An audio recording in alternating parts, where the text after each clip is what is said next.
Hi everybody and welcome to Different Leaf, a show for new and experienced cannabis consumers. I'm Brit Smith. 2 years of cancelled weddings have really been adding up, including my own.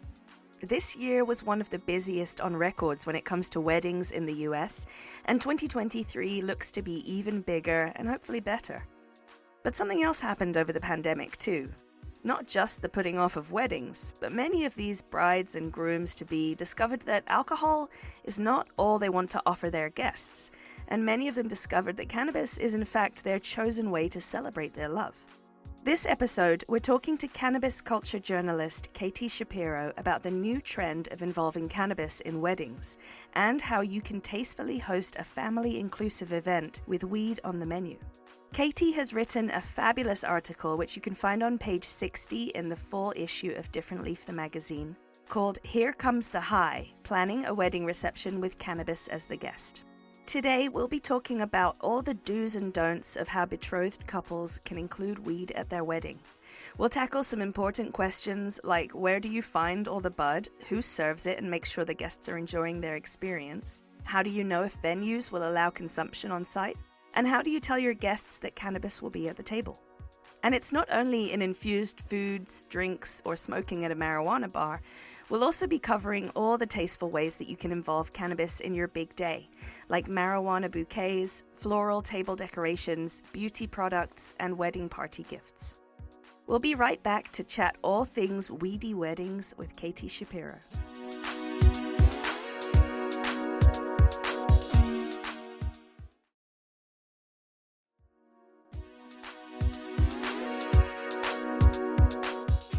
I am one of those people who had a wedding planned right before COVID hit, so I was very excited to hear that we were going to be talking about weddings and cannabis today. Yes, absolutely. So, Katie, tell me a little bit about your background. How did you get into writing about cannabis, and how did you get to focus on weddings? Sure. So back in 2014 here in Colorado, where I'm based, I was actually working on a documentary film that followed the Denver Post marijuana editor, Ricardo Baca. The documentary was called Rolling Papers, and we followed him. He was, named the first marijuana editor in the country for a major media outlet at the time.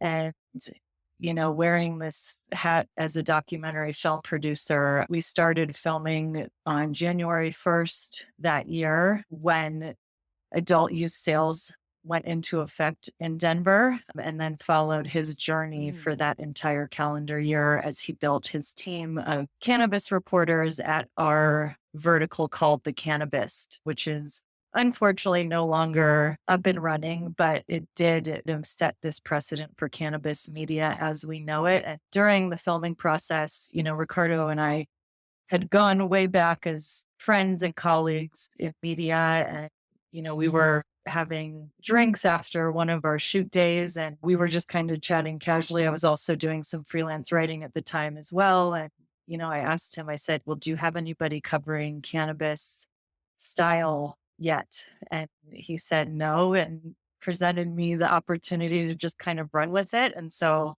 started on the cannabis style, which kind of quickly morphed into just overall lifestyle and culture back in 2014. And it all just kind of evolved from there. And so writing about cannabis for the past, 8 years now has been quite the ride. Yeah, you must have seen a lot change.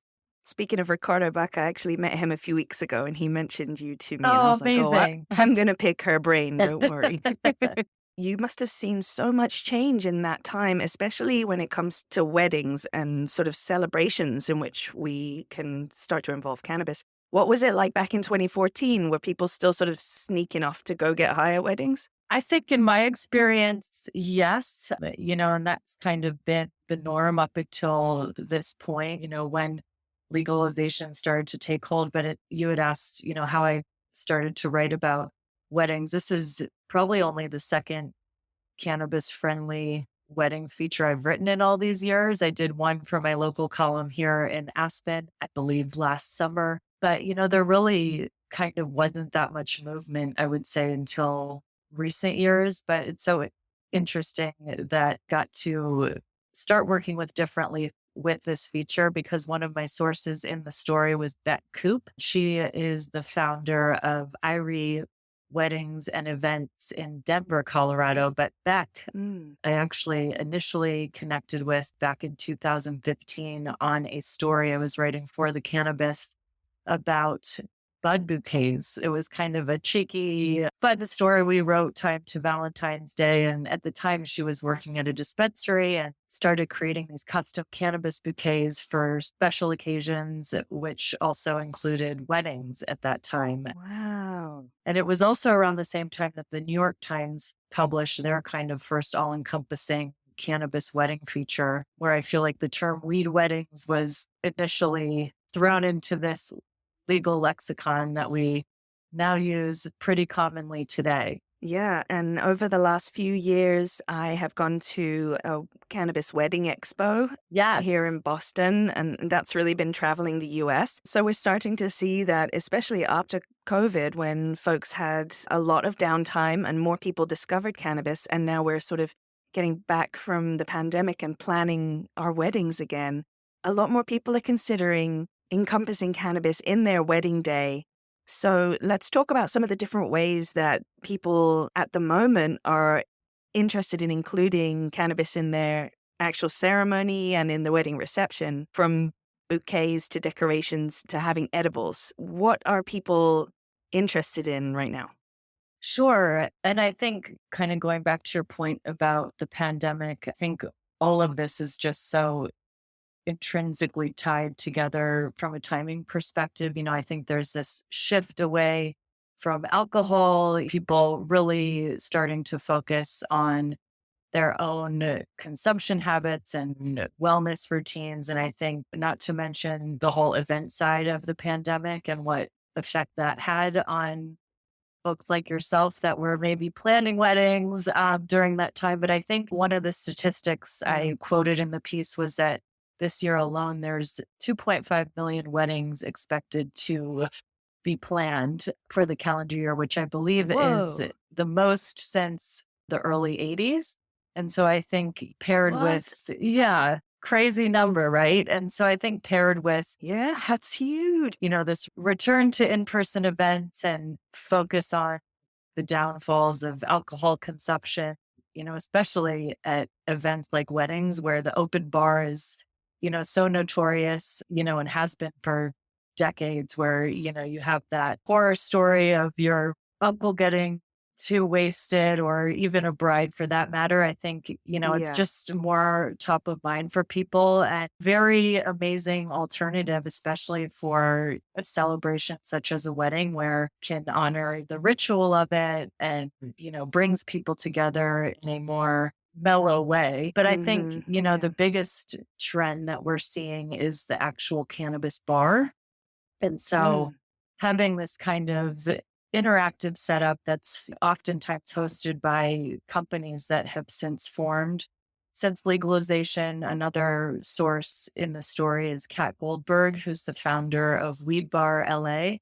And so that's kind of her wheelhouse, is setting up these beautiful cannabis bars for special events, particularly weddings, where you can really customize them to the theme, the season, the consumption preference of the bride and groom. But yeah, so we're seeing things like edibles be offered, cannabis tonics, CBD beverages. I mean, it really kind of can run the gamut in terms of creativity. And then they have sort of like dab bars and smoke bars as well, where you can also do the inhalation methods, right? Exactly. And I think, obviously every event and couple is different in terms of their passion for the plant. And I will say, I love how it kind of translated to print indifferently with these gorgeous photographs of brides and grooms imbibing during their ceremony or even during their reception. But I think it's just kind of a personal preference. You have your true cannabis connoisseurs that might have, well, sharing a smoke as part of the actual ceremony to celebrate Mm. the nuptials at the end of that ceremony, all the way to just kind of offering it for your guests and offering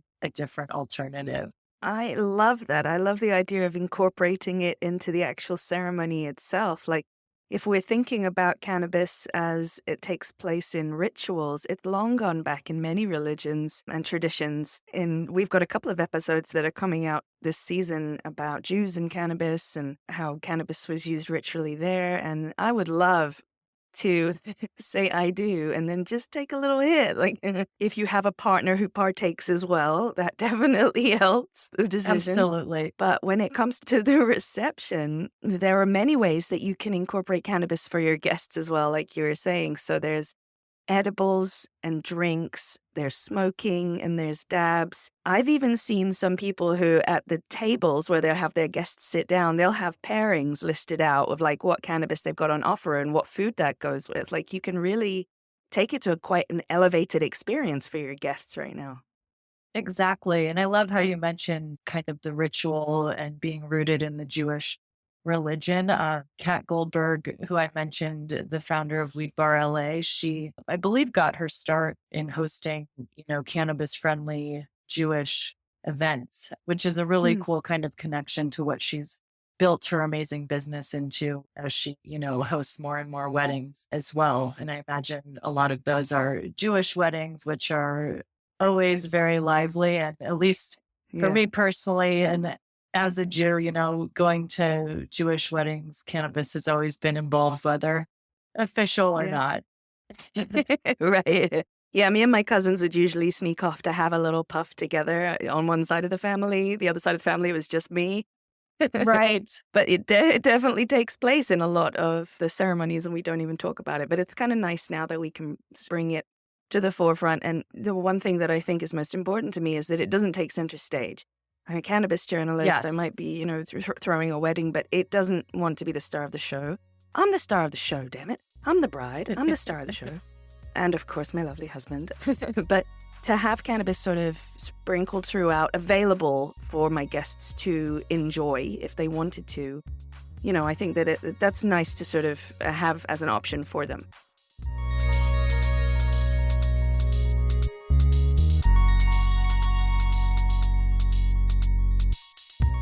Other ways that I've seen that you mentioned also that people are incorporating cannabis now in the bouquets, little hair pieces for the brides and on the lapels for the guys. There's cannabis pieces that are like on the tables for the guests, table favors. You can have decorations.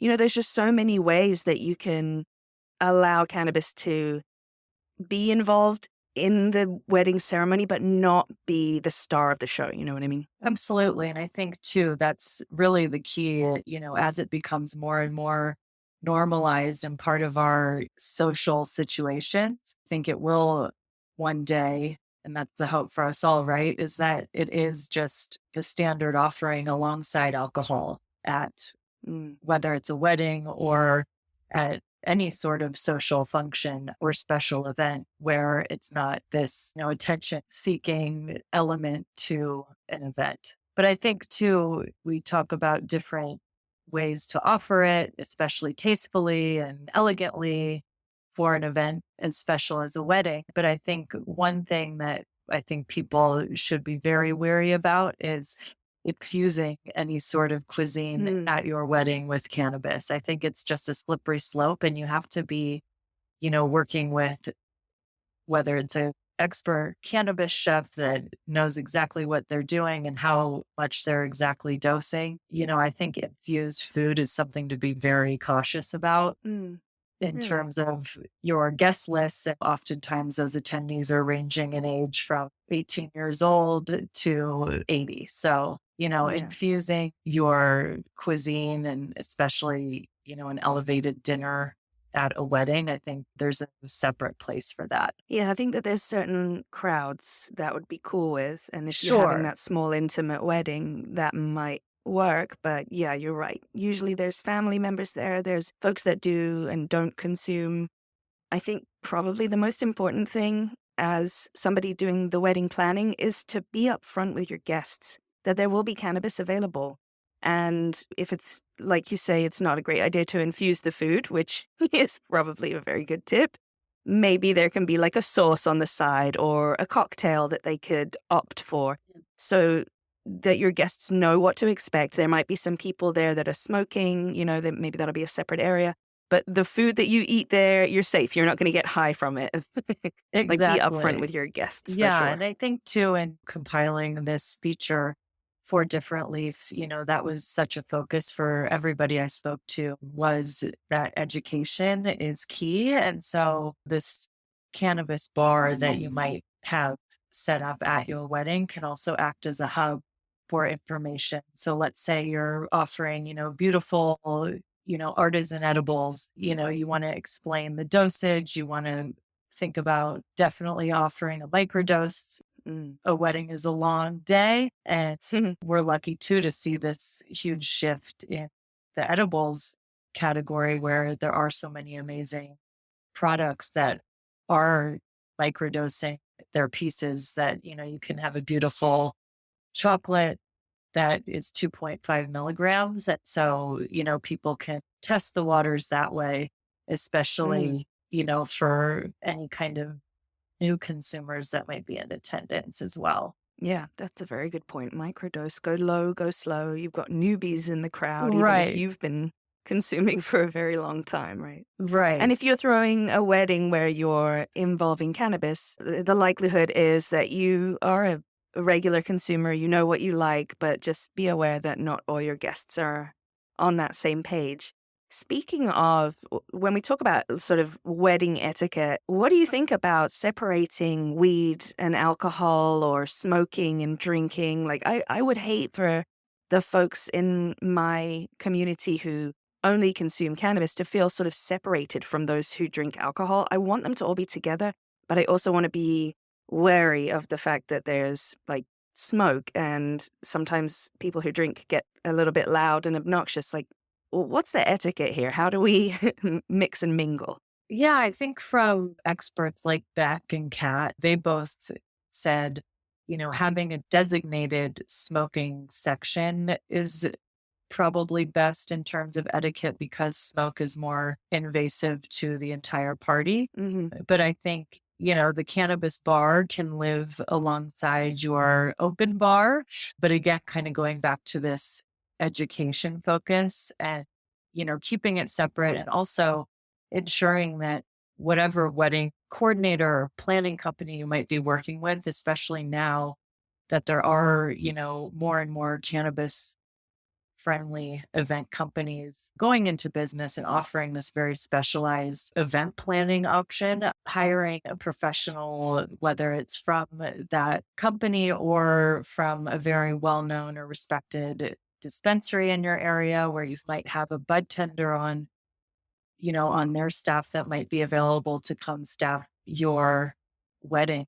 And also, the other thing I think that it's really important to note is that you've got to make sure that your venue is cool with consumption. Big, big point. If you have a whole wedding planned with cannabis involved and your wedding venue doesn't know about it, and then they're like, that's not allowed here, you've got a real problem on your hands, and a very expensive one. 100%. And I think that that is the first question that you should be asking your wedding planning team, your venue, especially because with cannabis legal now, and I think we're up to 19 states for adult use here in the US, all of those consumption laws vary by state. And so where you're planning your wedding, that should be the first question that you should be asking the venue and your planner, because not only will the venue have to approve that itself, but also, it's a good idea to check in with the local authorities to make sure that everything is kosher with local and state laws as well. Mm. And then also working with professional service company, that this usually can come from the venue as well, but that carries full liability insurance to ensure safety and legality, and just making sure all of those boxes are double checked. That's very important. That's a really, really good point. On that point, actually, who supplies the cannabis? Do the folks getting married supply the cannabis, or do you get the venue to do that and the bud tenders? Yeah, so consider it in the same vein as you're a bride and groom planning your wedding. Look at it as another vendor that you'll be hiring for that event. So obviously those costs, that you incur for food, alcohol, DJ, flowers, all of that, the cannabis would also fall onto the responsibility of the bride and groom or whoever is paying for the wedding. But yeah, so I think that's the kind of cool thing about how to get creative. If you are a cannabis enthusiast and want it to be a special part of your day, just think about some of your own favorite strains or products or methods of consumption and what you would love to share with your family and friends. But we're also very lucky that there's so much out there in terms of really cool accessories. And, you mentioned kind of setting up these tablescapes. There's so much out there that you can incorporate in addition to just your actual cannabis product. Some accessories companies I've spoken to in the past, they're seeing special orders for custom made accoutrement, whether it's for your bridal party or the groomsmen. They're gifting really chic joint tubes out to their wedding parties. So the opportunities are really endless at this point, which is very exciting. Wow, I didn't think about that. Actually, now you mention it, you can involve the whole bachelorette party. You can cannabis theme your honeymoons, like the gift that you're giving to the newlyweds. All of that can sort of fall into that category. I didn't think about how much it involves. And then there's destination weddings and weddings that last for a whole weekend, and they're sort of like an experience wedding. And there's so many ways that you can involve marijuana in your big day or days. Exactly. And think about too, you mentioned destination weddings, and typically you'll create a welcome bag for all of your guests. And that's a great place to also include education and kind of a heads up. If you are going to be offering cannabis at your ceremony and or reception, I think that's a great way to introduce it to the weekend and give everybody an idea of what's to come, or just include a couple fun products, especially CBD, to kind of combat the effects of partying all weekend long, so think about, some of those beauty products too. There's so many, I'm thinking too, even like a CBD infused face mask, things like that you can include as kind of a survival kit that people tend to create now for a destination wedding. I love that. And it just popped into my head that you can like make confetti out of fan leaves, and like, this is so good for the environment. Oh my gosh, we should super plan a wedding right now. Like, right? I'm getting really creative I know. with it. There's so many we ways. We need to get you back on the planning table. We just went to the courthouse in the end. We were like, we'll courthouse it. And in the future, we'll do a wedding at some point. Right. But now it's gotten to the point where it's like, gosh, it's so much work. It's so expensive. I already married you. Right. Well, that's a great way to go, too. But now we're talking about all of these different things. If I do it, I will definitely use some of these tips. This has been so educational, so useful. Thank you so much, Katie. It was a pleasure to meet you. Thank you. You too. Thanks so much for having me. And yeah, hope to talk to you soon. Absolutely.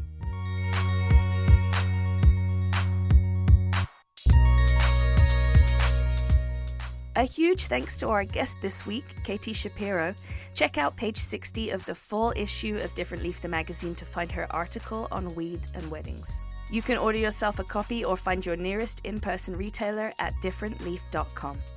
Next week, it's our bonus episode of the Queer Cannabis Club, where we'll be talking to Andrea Brooks, CEO of Sava, about how to support LGBTQ-owned cannabis companies in California. First of all, we have a mandate that for the companies on Sava, 50% must be owned by women or women-identified individuals, 25% by LGBTQ, and 25% by BIPOC. So we're always making sure that we keep to those standards and making sure that our values are a part of the shopping experience. Be sure to like and subscribe to the show wherever you're listening right now, and follow us on social media at Different Leaf, and I'm on social media at Brit the British. Make sure you check out differentleaf.com for all the issues of our beautiful magazine, and go to xdifferentleaf.com to get signed up for our incredibly cool new merch line. That's differentleaf.com and xdifferentleaf.com.